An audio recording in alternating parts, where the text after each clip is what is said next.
What's up, my friends? It is Mr. Gallows, of course, and welcome back to another Fresh from the Theater reaction. Well, guys, today I finally just returned from seeing Once Upon a Time in Hollywood, Quentin Tarantino's latest masterpiece. And let me just say right off the bat, this movie definitely is a masterpiece. I'm a huge Tarantino fan. I love all of his movies. I have a lot of respect for just, how unique he is. He thinks way outside of the box. He is so unconventional, and I love that. We need that in Hollywood. We need that in filmmaking, and Quentin Tarantino has proven time and time again that he is just a brilliant filmmaker in so many different ways. So of course, I was clawing at the walls to see this movie because all of these early reviews were coming out like, oh my god, this is Quentin Tarantino's masterpiece. This is like, this is the grand finale of all his films. This is the quintessential Tarantino film. So I'm like, yeah, obviously I gotta go see this. So what is my initial reaction having just returned from the theater?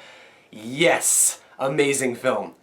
Yeah, guys, I'm leaving the movie theater very, very satisfied once again for another fantastic Quentin Tarantino film. And something that I love about Quentin Tarantino, it's not just the way that he makes films, but it's the way that he thinks about films. I mean, he's so unconventional and unique, and his approach to filmmaking is the same way.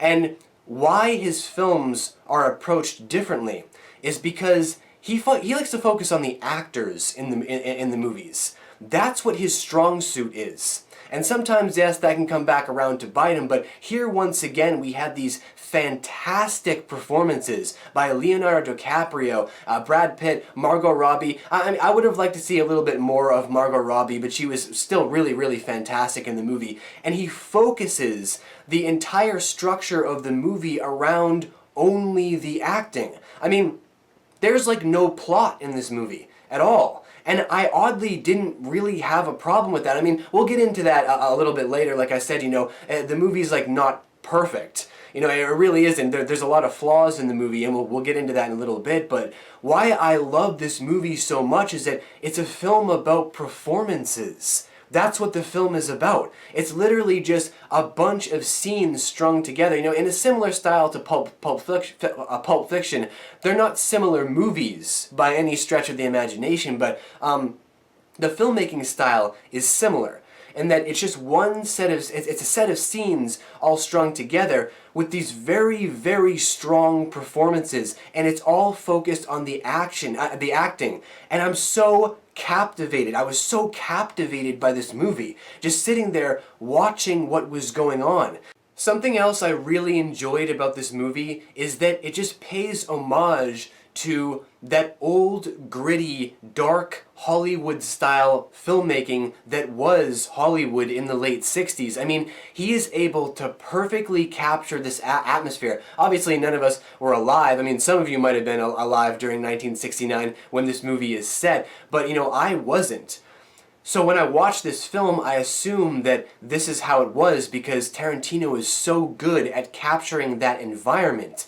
And what he does is he surrounds this movie with basically Hollywood as it was back then, and all of the dynamics surrounding it. Not all of it was good. Some of it was really good, some of it's really nostalgic, and some of it's really, really bad and down and dark and dirty and gritty. We get into the back alley of Hollywood, what really happens in the bars and in the cars, right? What really happens, these conversations that take place around not just the filmmaking, but the dynamics of the filmmaking, right? Because Quentin Tarantino, man, this guy loves movies. This guy loves film. He really, really has a passion for filmmaking. And all of his films, really every single Quentin Tarantino film is an art film. A lot of people forget that, is that, so what that it doesn't have a narrative, so what that it doesn't have a plot. That's the point. That's the point of a Tarantino film, is that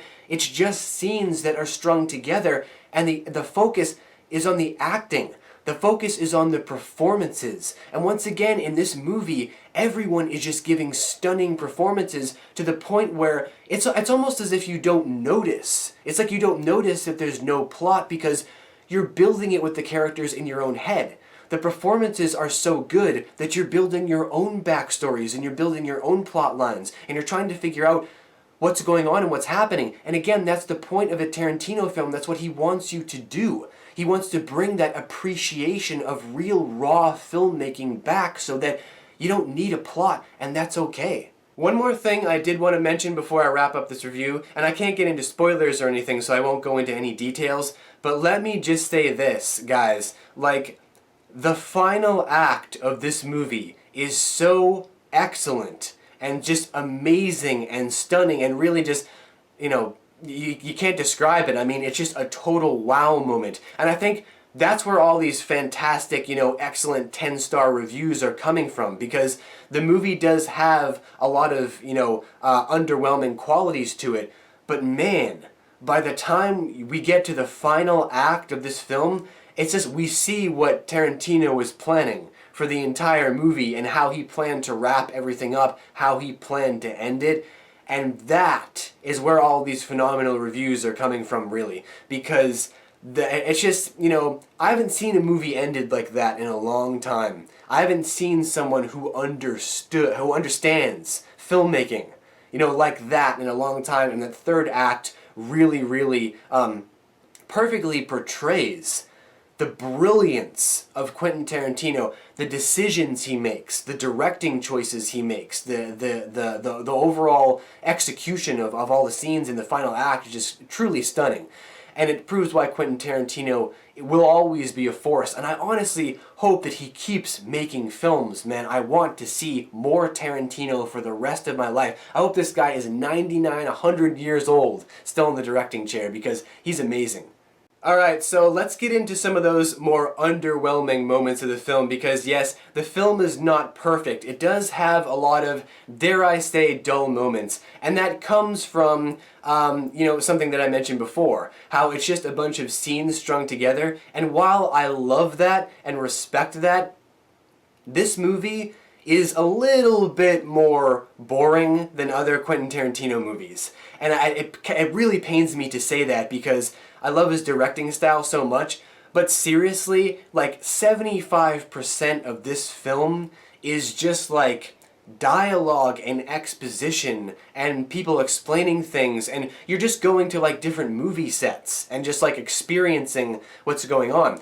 And while I find that fascinating, I did find myself, you know, a little bit bored. Like during a good portion of this movie, I was like, wow, I'm actually a little bit bored during a Quentin Tarantino film, and I do not want to feel that. I do not want to feel that at all. And it was just a little mundane, it was a little bit meandering, and I think that he could have made it, you know, dare I say, he could have made it a little bit more exciting than it was, because it does drag. At certain moments in the film, you're like, oh my goodness, like, when is he going to shift to, like, to the next point? You know, when are we going to go to the next scene? Like, when are we going to be introduced to this person, or just, you know, find out what's happening over here, or just move along? You know what I'm saying? It's like, it does drag in certain areas, but it's just not enough to bring down the brilliance of this movie. I mean, seriously, Quentin Tarantino has done it again. He's done it again, and I have no problem giving this movie an absolutely stellar score. So let's go ahead and score this thing, guys.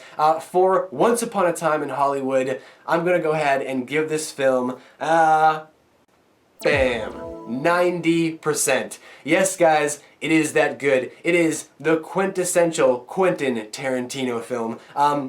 It is yet another one of his masterpieces. There are some parts of it that, you know, you're going to find dull and boring and mundane and dragging, but by the time you get to that third act and you see how Quentin Tarantino wraps this movie up, his brilliance is on full display, and that's what I always want to see, man. It's just another outstanding movie.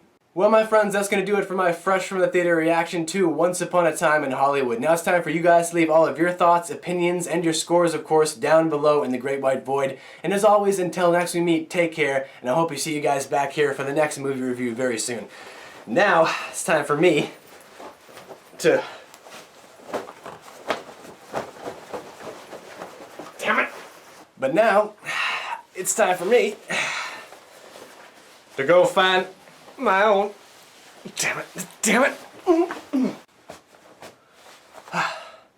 Yeah. Now it's time for me to go scour some bars. Go see if I can do a little movie deal of my own. Cause I ain't no washed-up actor. I'll tell you that right now. I'll tell you that right now, and I'll tell you something else later. I'll see you guys later. I'll see you guys in the next movie. In the next movie. You watch for me. You'll keep your eyes on this. Keep your eyes on me.